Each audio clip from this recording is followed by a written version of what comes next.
The Blind Spot Information System, or BSI, helps enhance driver awareness. BSI radar sensors scan an area roughly 10 feet out from the sides of the vehicle and about 15 feet back from the front doors. It works when the vehicle is going at least 20 miles per hour.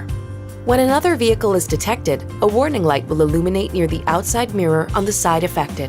If the driver then engages the turn signal on that side, the warning light will start blinking and an audible alert will sound. Note that the system may not issue an alert if the speed difference between the vehicles is too great. Not all objects will be detected by the sensors, and the driver is always responsible to visually confirm that it's safe to change lanes. To customize the system's operation, select the Settings menu from the Display Audio home screen, then choose Vehicle. Touch Driver Assist System Setup, and then Blind Spot Information.